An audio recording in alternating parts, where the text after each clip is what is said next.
In this tutorial I'm going to show you how to make maps, sections and colourful images of 3D point cloud data, and the data I used was from the CSIRO's Zebedee 3D mapping system, and the data was of Anzac Square in Brisbane.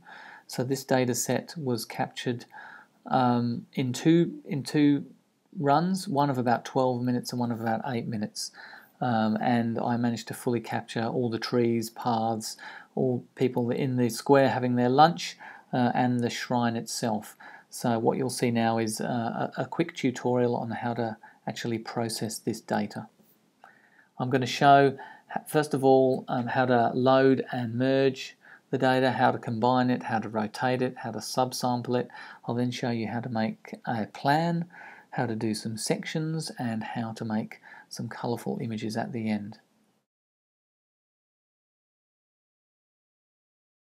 So you probably already know how to load the data, but in case you don't, you go to the top left here, go to the little folder and load the data. I'm going to load two sets of data. For Anzac Square, which is the data I'll be using today, I did two scans. One was about 12 minutes, which is this one here, which is the ground level data set.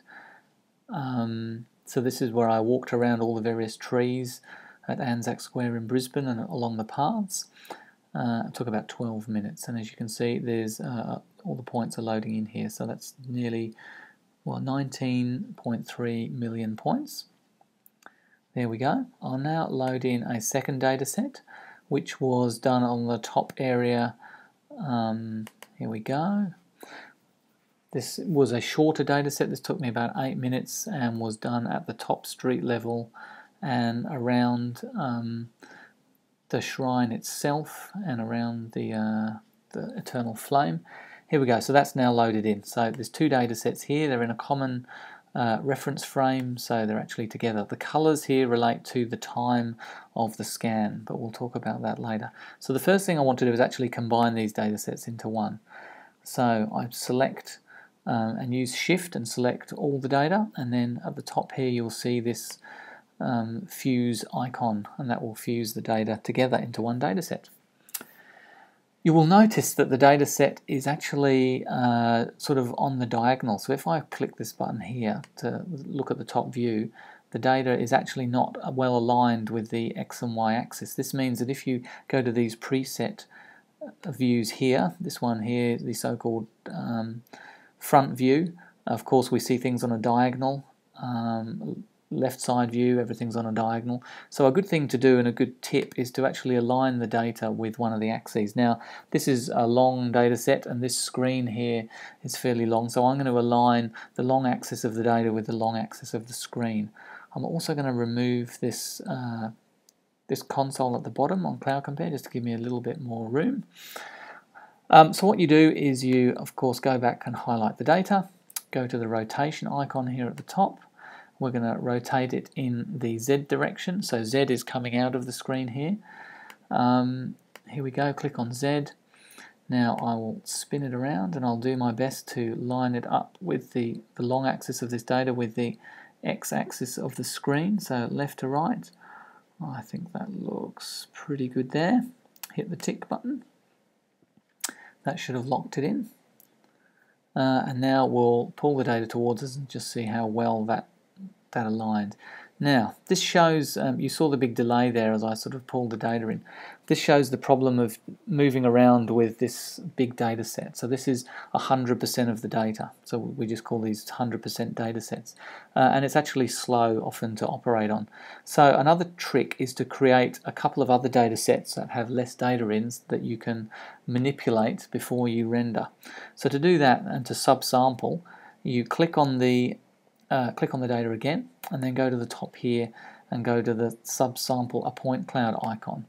In here I'm going to do a couple of subsamplings. I'm going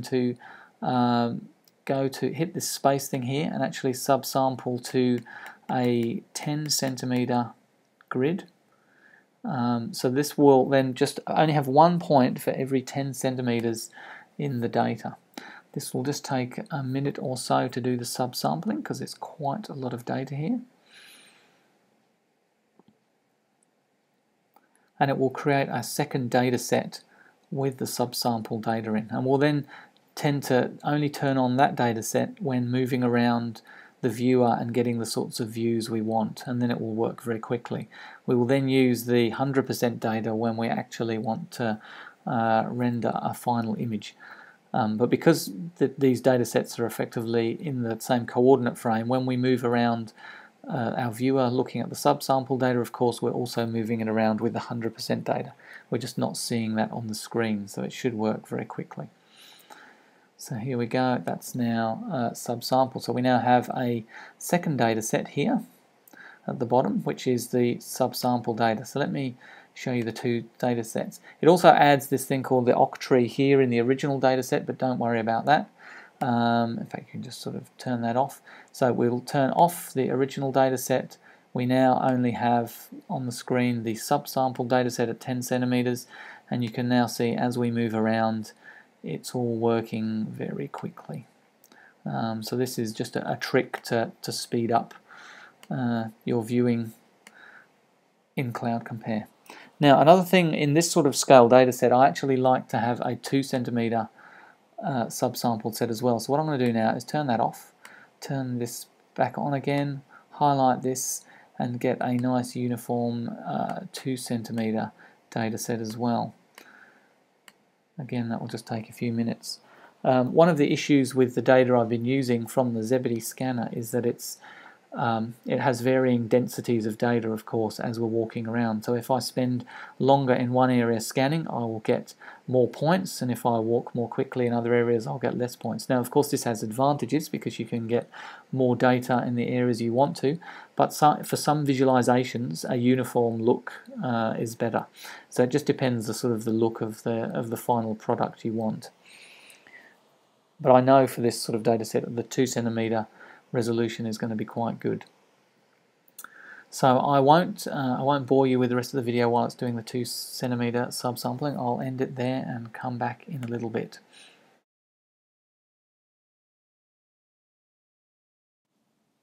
Okay, that's now finished subsampling. So we've now got 3 data sets.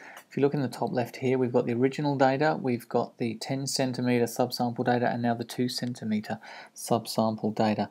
It's hard to tell which they are because you know, the file names here don't really change that you can easily see. So just remember that. Now what we're going to do is I'm going to make a plan of this data and show you how to make a plan of the data in Cloud Compare.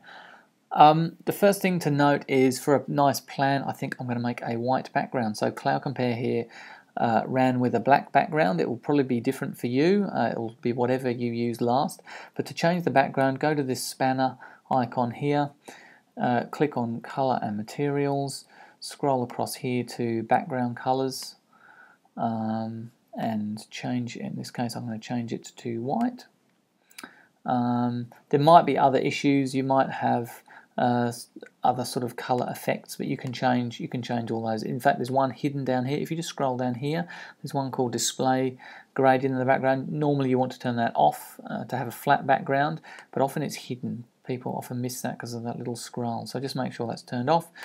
I'll hit OK. Now I've got a nice white background.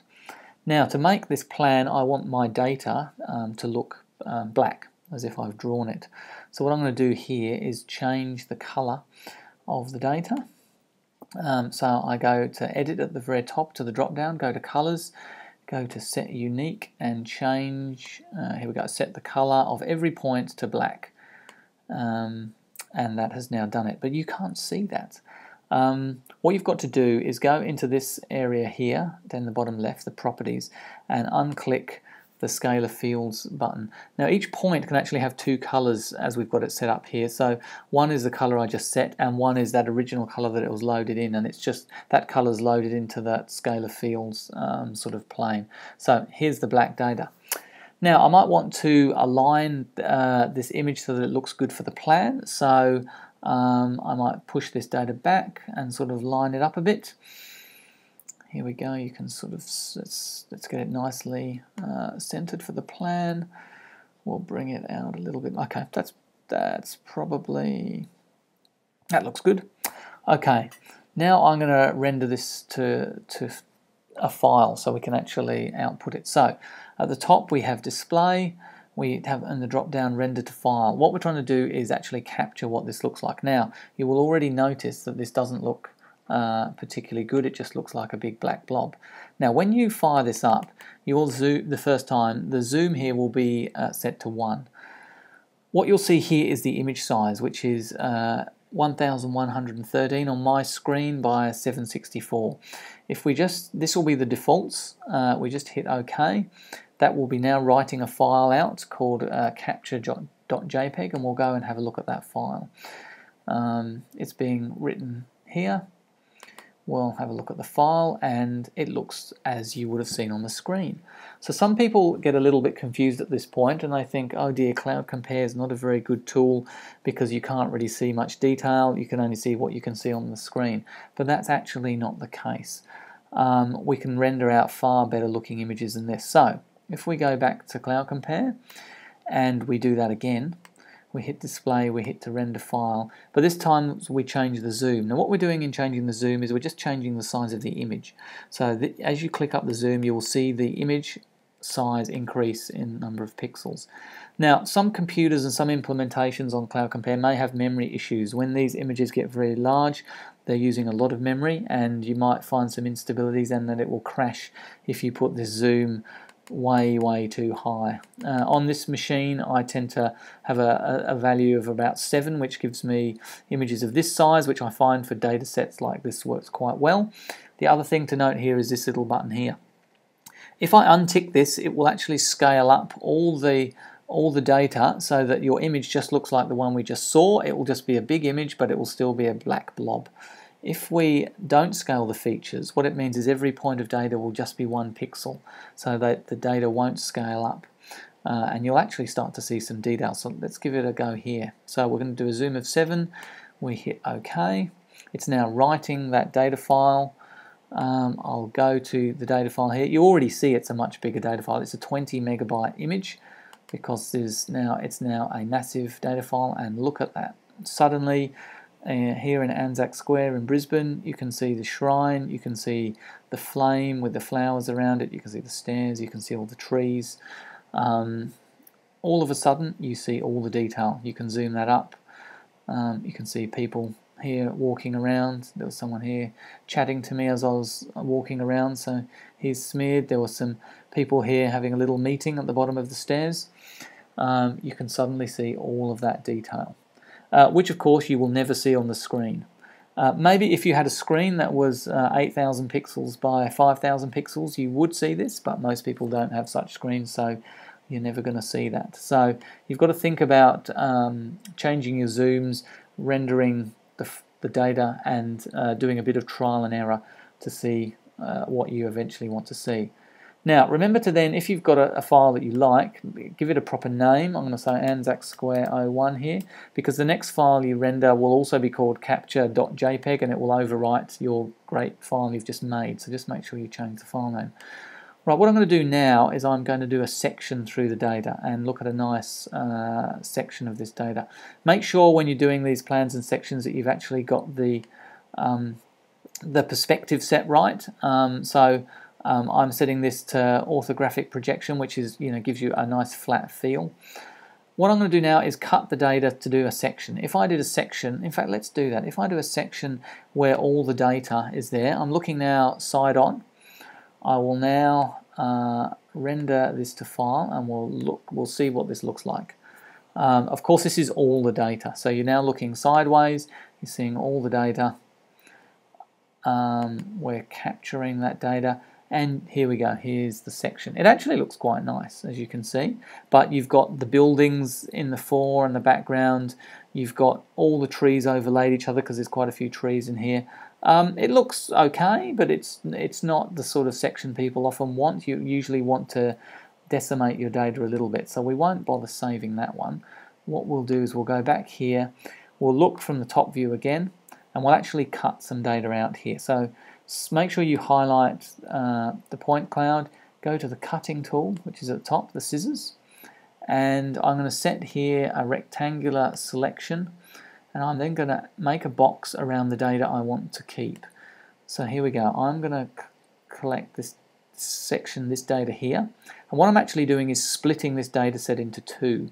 If I click up the top here, we're actually making one data set from the thing that was inside the rectangle and one data set from everything outside. I hit the tick, it will create then two data sets, and you'll see another data set appear on the left.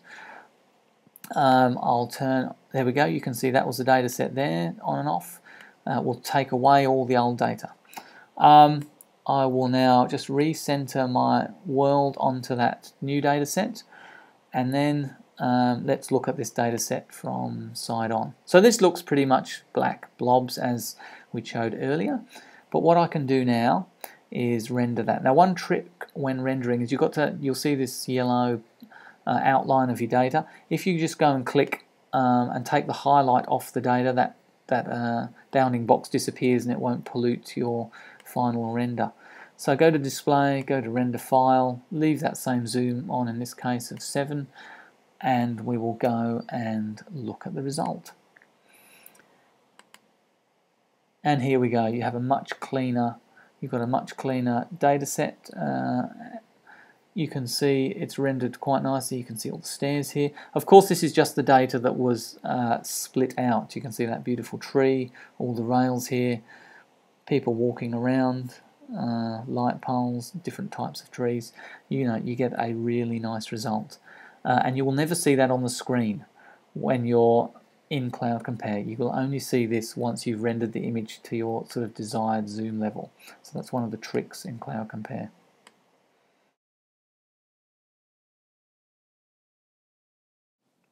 So the last thing I'll show you is how to make those nice colourful images that people often like. We finished off with this section. Now if we turn on some more of this 2 centimeter data, we'll look from above. We might want to merge that data back together. So of course we cut out that section. So if I highlight these two data sets, the section data and all the rest, I will fuse that back together. So we've just got the single data set. Right, so let's make a nice colourful data set. Now you can colour the data by height, which sometimes looks quite good. This data set, it probably will look good because we've got multiple levels. So if we select that data set, go to colours in the edit and go to the height ramp. We'll just use the default colour map, which I think is the heat colour map. And we will do the colour by height. So Z is, remember, out of the screen. We will hit OK and look at that. It has now coloured the data depending on the height. Let's just move this around a bit and you'll get to see what it's done. Often with these colourful type images, it's nice to have a black background. You'll see because this is the 2 centimeter data set, it's actually quite slow to move. So what I'm going to do now is I'm going to cut over to the 10 centimeter data set for speed. We'll go to that. We'll also colour that just so that we're seeing the same sort of colours.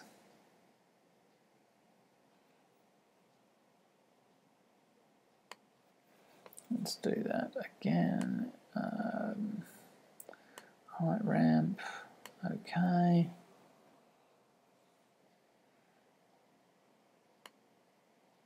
And here it is. This is the colour. Now, this now moves around with a decent amount of speed.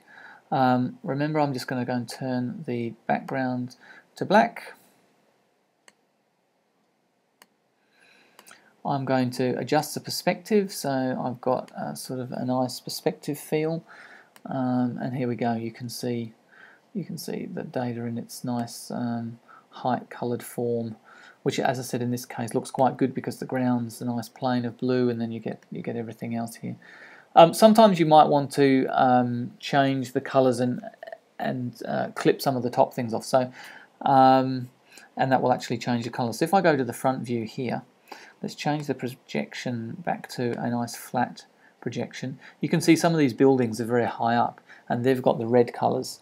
It might be that we want the top of the shrine to be red, so a way to fix that is to do a bit of cutting. Let me do a bit of cutting. We will cut the world down a little bit so that we've got the top of the shrine kind of near the top of the image. Let's cut that data out there. This is a very simple way to play around with colours. There you go, you can see the two data sets. We go back to here, we highlight this, we then go back to the colours and we'll do the height map, and now you can see red's at the top because the data doesn't go as far up, so that's now the top of the data, and the blue's down the bottom. So if we then look at this data here, you now get a different feel. Let's turn the perspective back on.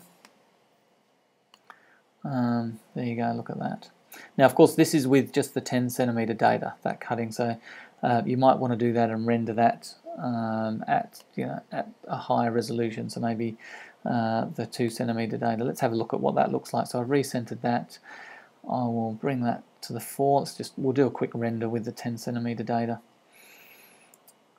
Let's move this around into the middle.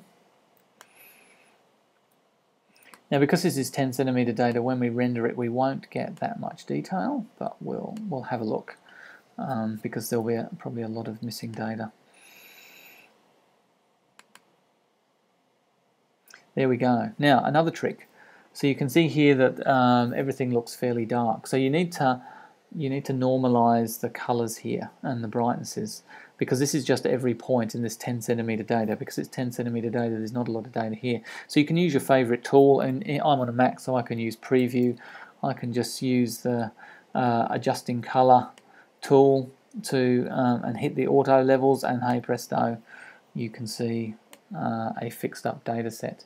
If we did the same here with the 2 centimeter data, you would actually have more data to start with, so you would end up with a much brighter looking image because there'd actually be more data in it. So that's one of the other tricks. Often you have to manipulate your images after you've made them just to adjust the colors so you can see what you want to see.